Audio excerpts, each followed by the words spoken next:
Eugene Big U. Henley is now in custody, and the streets are buzzing. The news broke after Air 7 captured footage of alleged gang members being taken into the FBI's Los Angeles field office, one by one. 19 people in total have been indicted, and the FBI isn't holding back. According to official reports, Henley, a known shot caller with a reputation stretching back decades, allegedly led a local Crips gang while publicly presenting himself as a community leader and entertainment executive. The feds say it was all a front. Behind the scenes, the whispers are growing louder. Ever since Big U caught this RICO case, conspiracy theories have started to fly. Some of the wildest ones involve none other than the late rapper Rich Homie Quan. The idea that his death wasn't just an overdose is spreading fast again, especially after people started connecting dots between Quan and Big U. Dots that nobody wanted to look at before. Let's rewind to September 2024. Rich Homie Quan was found unresponsive inside his home in Atlanta. The official story was an accidental overdose. The medical examiner said his system had been flooded with a deadly mix of fentanyl, Xanax, and codeine. A tragic loss. But what's raising eyebrows now is how strange everything seemed around his death, starting with the timeline of what happened that night.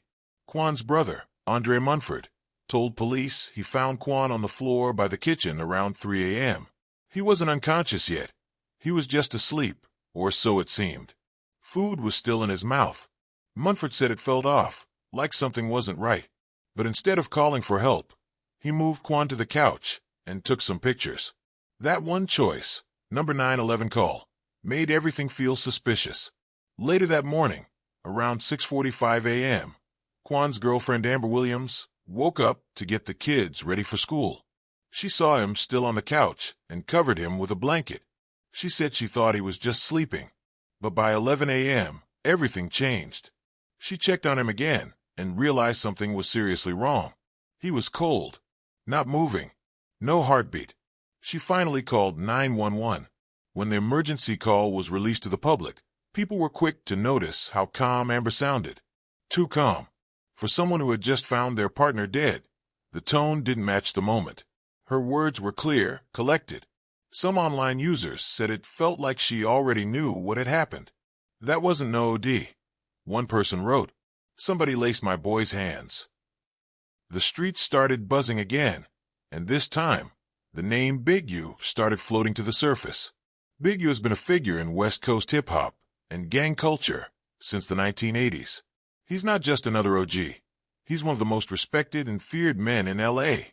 Artists, hustlers, and athletes alike have been known to check in with him when they land in the city. It's not optional. It's a form of street diplomacy. Pay respect, or expect problems. Now here's where it gets interesting.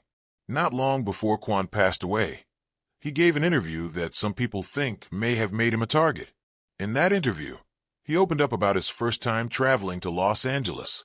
He described feeling paranoid because people knew when he landed, where he was staying, and even who picked him up. It wasn't random, it was orchestrated. He said it with a nervous laugh, but everyone listening could hear it. This wasn't just about hospitality. It was about surveillance, control. He talked about Big U and said the vibe was cool, no issues, just love. But the way he told the story had people wondering, was it really all love? After Quan's death, nothing added up. His father even spoke out, saying he wasn't ready to make a statement until he got a second opinion on the autopsy. "I'm not in denial about anything," he said. "But I don't know. I can't speak on that." His words sounded like a man who knew there was more to the story, but wasn't ready to say it out loud. Fast forward to 2025, and Big U is in handcuffs. The charges are serious: extortion, racketeering, destruction of evidence. This isn't just about local gang activity, it's a federal operation. And now, Quan's name has appeared in the paperwork, linked to the bigger puzzle the FBI is trying to piece together. Was Rich Homie Quan caught in a web of LA gang politics? Or was he just another victim of a laced pill? The lines are starting to blur. In the hip-hop world, checking in is a complicated topic.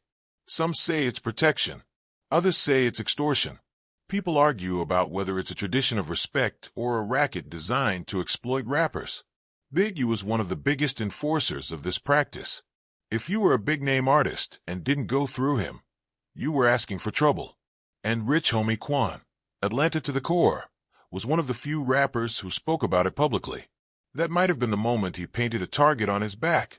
Some theories claim that after speaking out, Quan unknowingly made enemies on the West Coast.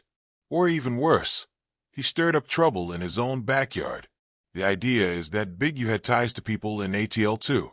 And once Quan started airing out details, it wasn't just about LA politics anymore. It became national, coast to coast. One online user said it best: people don't understand LA gang culture. When you check in with one set, you inherit their enemies. You think you're safe, but you're actually putting a price on your own head. That comment went viral, especially after people started digging up an old interview with Schoolboy Q. He was yelling about how checking in was just a scam. He described it as a scene of gangsters robbing gangsters. He made it clear: just stay in your hotel, do your business, and go home. That message hits different now, especially when you realize that the feds are now connecting the dots. They believe Quan's interaction with Big U wasn't just a casual link. It was part of something bigger. The RICO case against Big U is growing by the day, and if the feds can prove there was any foul play connected to Quan's death, it would change everything. But that's the part that hurts the most. There's still no proof. Just questions. Why did Andre Munford move Quan to the couch instead of calling 911? Why did Amber sound so calm in that call?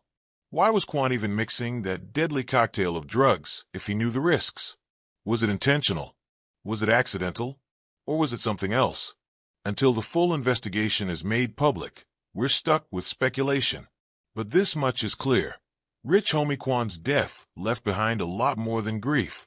It left behind mystery, suspicion.